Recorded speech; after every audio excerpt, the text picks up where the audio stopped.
C'est une conférence sur la colonisation de l'Australie et sur son caractère assez paradoxal.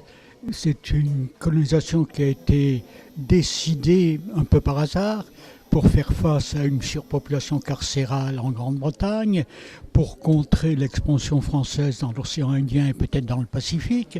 Et c'est une colonisation qui s'est marquée par la volonté de créer un point d'appui maritime dans le Pacifique du Sud-Ouest. Mais dans les voyages du capitaine Cook, il est dit que dans l'île de Norfolk Island, qui fait 10 km sur 10 à peu près, à mi-chemin entre la Nouvelle-Calédonie et l'Australie. L'Australie est un pays qui reste vide.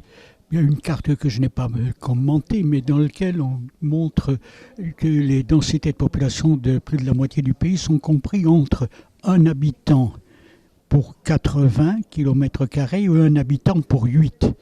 Donc, on parle en France de 1000 habitants au kilomètre carré. Dans certains coins, là, c'est un habitant pour 50 km². Donc, c'est vite, ça fascine.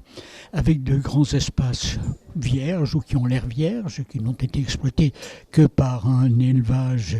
Et puis, il y a eu une politique qui permettait à des jeunes de passer un an en Australie, de travailler dans un certain nombre de domaines.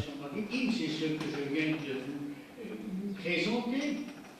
Et la spécificité, évidemment, de l'Australie, c'est que c'est une colonie carcérale. Je me suis toujours intéressé au pays de colonisation blanche. J'ai écrit un ouvrage sur l'Amérique du Nord coloniale, les États-Unis et Canada. J'ai écrit un ouvrage sur la fabrication du Brésil. Je ne peux pas me désintéresser à un autre grand exemple de colonisation européenne, qui est celui de l'Australie et de la Nouvelle-Zélande. Je me suis attaché davantage à la Nouvelle-Zélande qu'à l'Australie, mais j'ai eu la chance d'y faire 2 voyages et c'est quelque chose qui m'a marqué.